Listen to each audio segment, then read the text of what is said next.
Down by 2, now they're out of timeouts. Down by 2, 1.3 left. Down 2, gets a shot off. Down by 2. What is going on? It's another episode of that Down by 2 podcast. Josh, Elijah, Jesse McCabe, buddy, how's it going, man? Good. We're here. We're back. We're back. Doing it again. Back in O-Town, baby. We are here covering the Orlando Magic and the LA Clippers as the Clippers come to town. Quite the matchup that we had in store today. It was a real grinded out game as the LA Clippers end up winning 100-97. Very, very close against the Magic. It was a huge game for both Paolo Banchero and Kawhi Leonard as well. We both had them pegged to hit their point totals and their rebound totals at plus 27.5, and they both hit the over on that.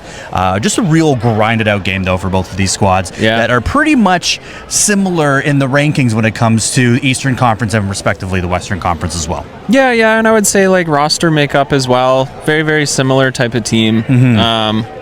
Not a ton of size, really, and a huge game from Kawhi, man. Like it's the Kawhi that we miss up in Toronto. I'm just kind of like dumbfounded just thinking about it. Just all the plays we were watching from the press box. Just man, he just has his hands in everything. It's crazy. And even just his offensive prowess as well. Just being available beyond the arc as well. He was drilling threes, especially even with a hand in his face, and it was just all over the glass as well. I mean, 11 rebounds. You just forget how versatile he is sometimes, especially because he's had so many problems with injuries and what have you. But now, when he's healthy, man, he is easily top 10 player in the league. He's got to be in the conversation for an MVP when he's fully healthy at all times. Absolutely. So, definitely a big challenge for the Orlando Magic as they are now losers of 3 straight in a row.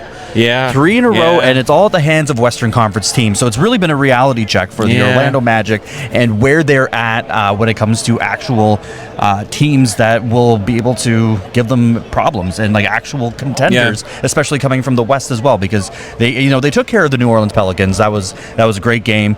Brandon Ingram obviously being injured in that game, so that kind of took the wind out of the sails for the Pelicans. But then when you face teams like the Sacramento Kings, right, and then the Golden State Warriors that are actually more of a play-in team and potentially looking to be knocked out of the playoff picture, the play-in tournament picture, if the Houston Rockets continue to play there. So they've definitely had some challenges here at a home court.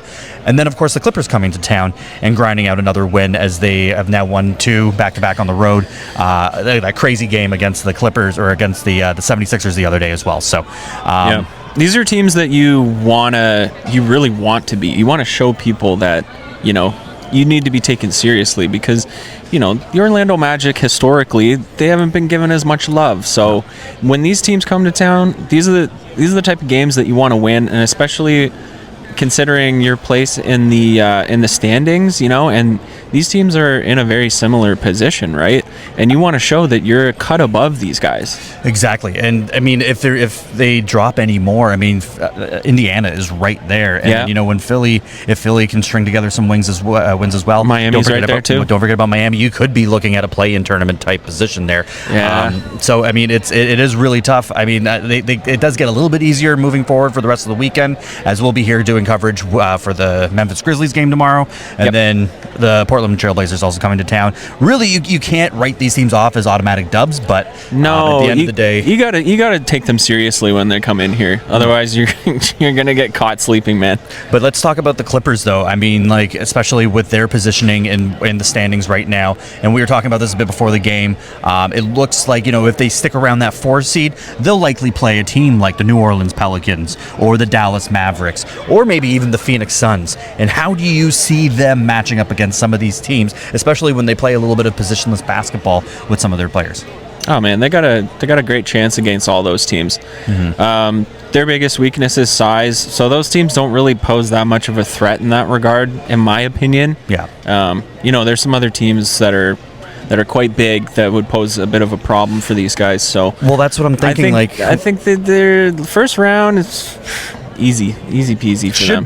But then if you go and face a team like the Minnesota Timberwolves, if they make it out of the first round and they go to the second as well, they have a ton of size. And then the Nuggets as well. Like these are teams that you will you're gonna have to go through Denver. All roads lead through Denver when it comes to the playoffs. So at the end of the day, I mean, they will struggle, especially on the glass as well, because they just don't have quite that size. But then again, they're going to have to rely more on spreading the floor when it comes to their players and positionless basketball in that sense as well. So at the end of the day, I do like their chances. They are a little bit more battle tested in the playoffs as opposed to this young Orlando squad, and we were able to see it today as they were. It looked like Orlando had taken the reins late as well and flipped the script. That's right. And going into the fourth as well, it looked like a completely different game. And at the end of the day, I guess it's just that experience that you see from James Harden, Paul George really turning it up in the second half there. Kawhi Leonard just tearing it up as well. These guys are proven performers at the end of the day, right? Yeah.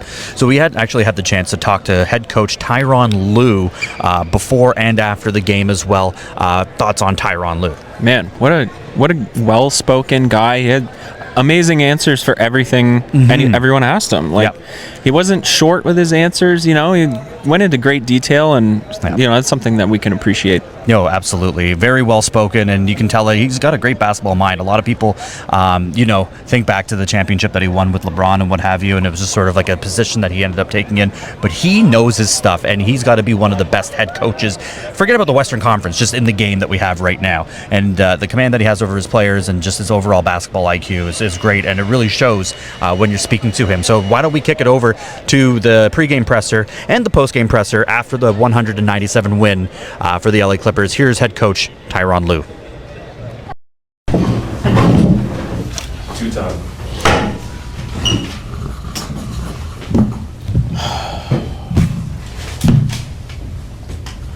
So at the end of Wednesday night, you basically said y'all had the win, but you had some teachable moments. You had some things that you could have done better in that game. Want to continue to build on. What are some of those things that you can kind of start building on starting tonight? Just offensive rebounds, continue. Now we're doing a good job of just checking and seeing where our guy is, but now we got to be more physical with the box outs. We are checking and seeing when guys are crashing. And then the second thing is just better with our double teams, our blitzes, and with our fires. We had some good ones, then we had some ones that we should have been better at. And so short closes, helping out a strong side corner, things like that. But when it came down the stretch, like I said, we made some big plays, and it was good to see, like I said, finally get the win. When you see you go small and another team goes small, it seems like offensively how to attack that. When you got a bigger team like Orlando, they're less likely to dip into a small line. They really can't go small. They do big, right? So, how do you, account for the lack of size and take advantage defensively when you got small lineups against big teams like this one? We'll just kind of see how the flow of the game is going, but then, knowing that you're going to have different coverages, knowing that they're a big team, and, one of our Achilles heels is, rebounding the basketball. So you got to be smart. And so if they're hurting us in the pick and roll, we decided to go small to try to switch 1 through 5 to try to make them play one-on-one instead of having downhill attacks. And so it's all just predicated on how the game is going. Just an observation, it might be nothing. Kawhi played 27 minutes through quarters 1, 2, and 3. Was that by design? Yeah, he looked a little tired. Yeah. He was tired. I didn't know if you were trying to get a little bit more wiggle room in the fourth to bring him back earlier, given the struggles recently. Yeah, we had talked about it, but Jeremy came to me with 3.5 minutes to go in the third quarter and said, I think Big Y might need one. And so we got him out, and then brought him back. He was fresh. Like I said, down the stretch was really huge for us. And so in the playoffs, it'd be something that we definitely will look at. But last game, he was a little tired. Have you extended the minutes for James in the first quarter, the last couple of games? Yes, sir. And that's deliberate to prep for playoffs, perhaps? Yes, sir. Okay. Was that win in Philly, is that something, obviously you guys have had many big wins during the season, but did that one feel like it might be able to propel you guys going into the playoffs and turn things around after this kind of 500 ball? Yeah, I hope so. I think, like I said, it was a big win for us, but it was like a playoff game. I think, the crowd booing James, to start, and James being back in Philly, and the way they played. We got down 15 early, but just kept fighting, kept competing, made a few adjustments to try to get back in the game. And like I said, PG and Kawhi struggled, in that first half shooting the basketball, and we were only down 4. And so that's the mindset we got to have every night. You're not going to make shots, you're not going to score the basketball, but you got to be able to get stops until your offense catches up. And so that's the mentality that we had. And then down the stretch, they both was big in the second half. And then they also, PG I think had 10 rebounds, Kawhi had blocks, had offensive rebounds down the stretch. And that's what you got to do if you're struggling to score. You got to bring other things to the table. And I thought our stars did that. James didn't shoot the ball well, but he had 14 assists. So just being able to, have an effect on the game in different ways other than scoring. Orlando's a top 5 defense, and not 5. Like they've been really good on that end. So you saw the back in October, but in this part of the season now, like what do you see in them that makes them so good on that end of the floor, especially as a younger team? I think Jamal Moses has done a great job of just, making sure they have a defensive mindset, and it's usually hard to find when you have a young team. Like they just want to play fast, play hard, and score, but just having principles every single night. And the job that he did in Dallas, when he was in Dallas being a defensive coordinator and carrying that over to here in Orlando, he's done a great job. Just flying around, making sure they're in the right spots, when to switch, when not to switch, and he's done a great job of just making a young team like to have a defensive mindset, and that's where it all starts. So we talked about the other night, like sometimes you gotta sacrifice some of them fouls that you're not committing to make some things happen in the turnover game. Like Orlando fouls a lot, but they probably take the ball away almost as well as anybody in the league. Like, how do you protect your offense in terms of like taking care of the ball against guys that are swiping? Yeah, I think, making quick decisions. When we attack early, we want to get to the paint. Like that's got to be our mindset. But when we get there, we can't go 1 or 2 dribbles too deep. And now they're able to get strips. And now, like I said, they're long and athletic. So now you're throwing over top of 6'10", 6'11" guys all night. So we just got to be decisive, real decisive what we want to do offensively. Make quick decisions. We want to attack the paint, but you can't get too deep. With coaches you have relationships with, there's a couple of young coaches that are going to make the playoffs for the first time. I'm going to put Orlando in that, Oklahoma City.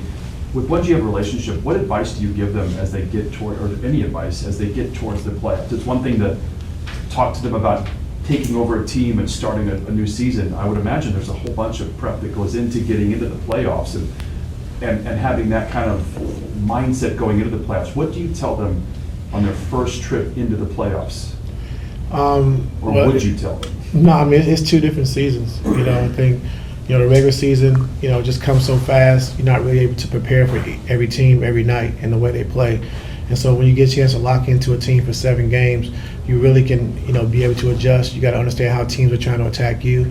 And then you have 7 games to know how you want to attack a team. And so those are the things you got to be, ready for, be able to adjust and be able to tell your team and understand like how you want to attack this team. The first unit, they come in with a second unit, how you want to attack those, that unit. And so it's just like, back and forth. It's a chess match. And so just being prepared for that. But like I said, when you come a long way, like I said, like Mark has done at OKC, like Jamal has done here, you don't have to change much. Like they have a team playing hard, they have them playing the right way, and just a few key adjustments here and there as the playoffs go along. You had success, obviously, in your first time as the head coach on the sidelines of the playoffs. What's one thing you wish you knew in that first round that was a surprise to you? I can't remember. It was so long ago. I can't remember, but I do. Like no, I mean I was nervous. Like I said, I was going up against Stan Van Gundy, who I had a chance to play for as a player and understand like how prepared he was, and we was here in Orlando together, and just seeing his preparation and how it was done differently back then than it is now. Like back then, Stan did offense, defense, special teams, whatever you want. He did everything, and so to see the work he put in, and then taking our team to the finals in 09, like just seeing the job he did. So just that was probably the biggest thing for me. Like, damn, I'm gonna beat this guy. Like I have a lot of respect for Stan, and a great coach, and how can I make sure my team is ready to go against a guy that I respected so much. And so that was probably the biggest thing for me going into the playoffs. So you got your regular 5 going, right? Yes. To start.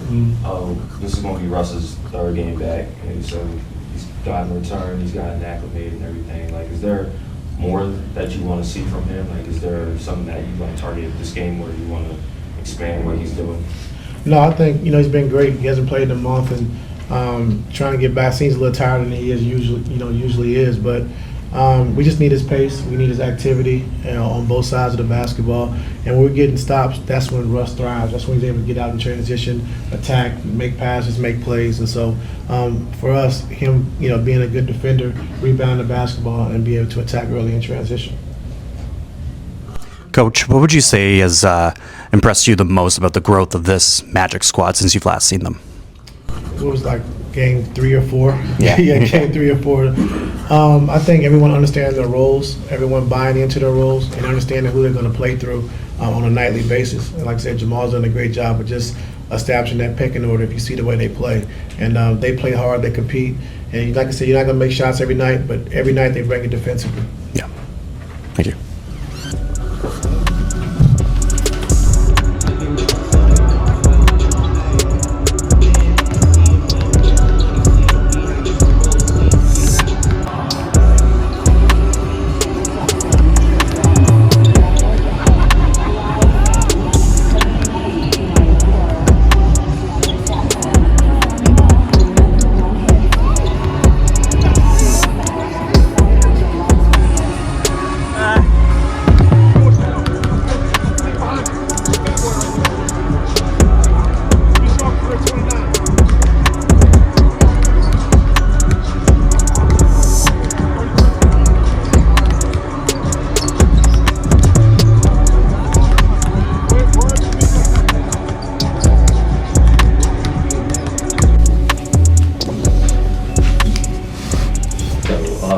You decided to keep that lineup for the most part, Norm and the rest of the starters out there, pretty much, I think, the last 8 minutes of the fourth, even after that 13-0 run.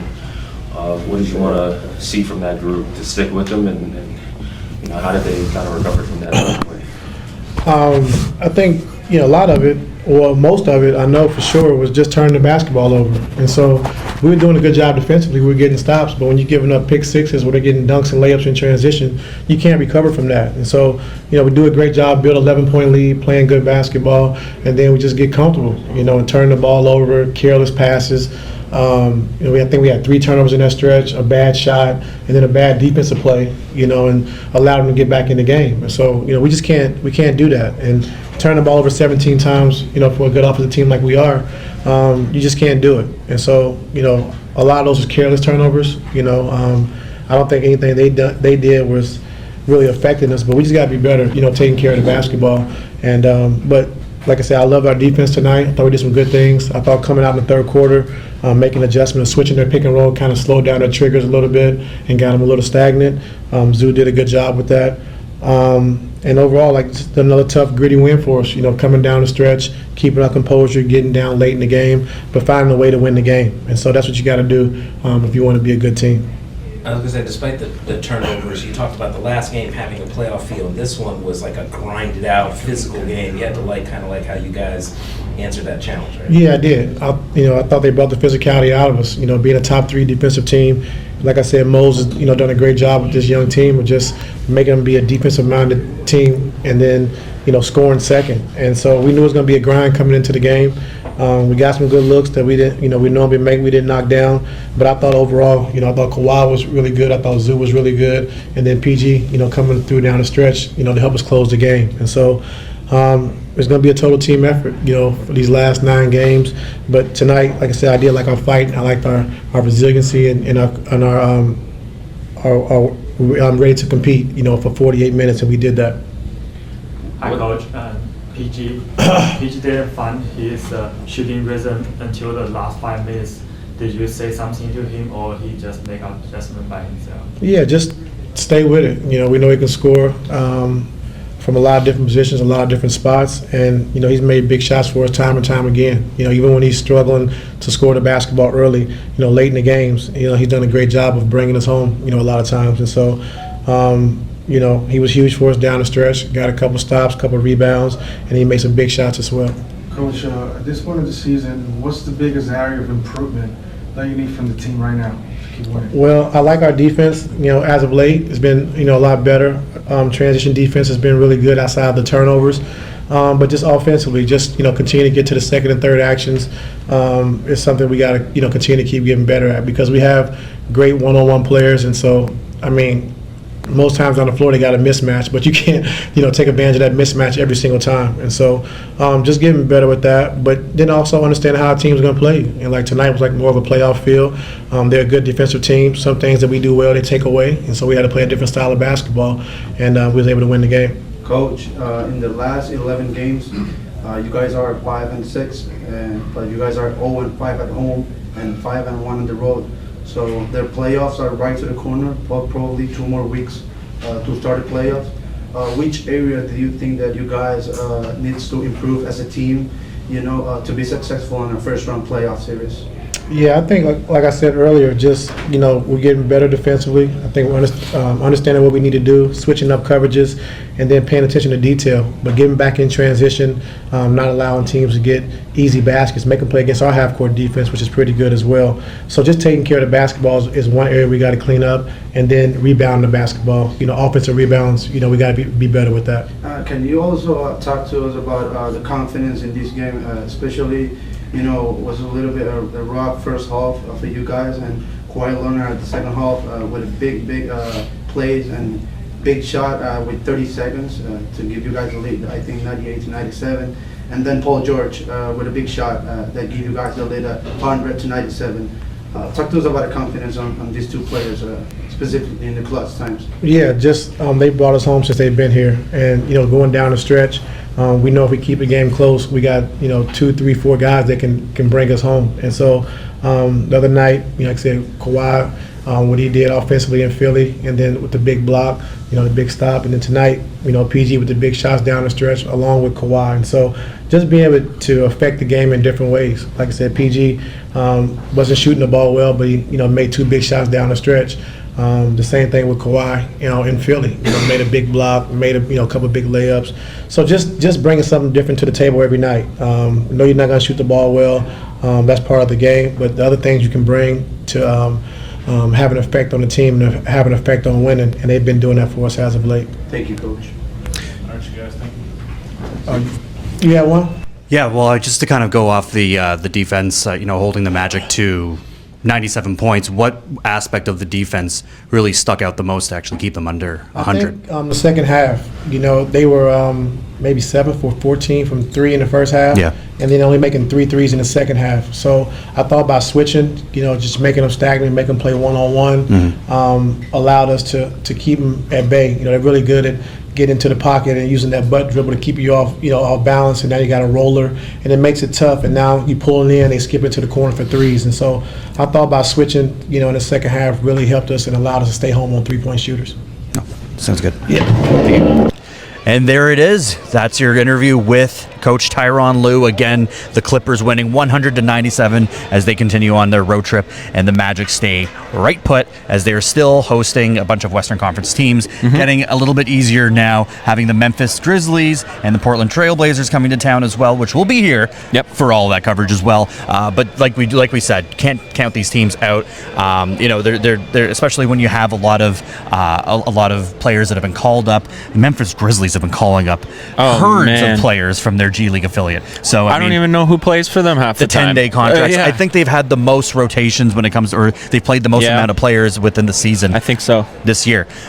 So I mean, these are winnable games, but you can't take these teams lightly when they come through. I mean, take the Raptors for example, when they were in Denver and were blowing them out at halftime. Yeah. And obviously the Raptors, in Raptors fashion, end up losing that game to Denver as well. But it's the same sort of thing where it's like they haven't seen this Grizzly squad or some of these Grizzly players, and so they won't have that kind of read on some of those matchups because they've never seen them before, because they don't know who some of these players are. But it's going to be very interesting. And then of course the Portland Trail Blazers coming to town on Monday as well, and we're going to be here for all of that coverage. So make sure you like, share, subscribe, all that good stuff. Thank you so much for tuning in. If you're listening to this on Spotify or Apple Podcasts, this will be part 1 of 3 of our coverage here in Orlando on Easter weekend. But happy Good Friday, buddy. This has been a great way to kick off a long weekend of basketball. But for Josh Elijah, Jesse McKay, talk to you guys soon. Cheers.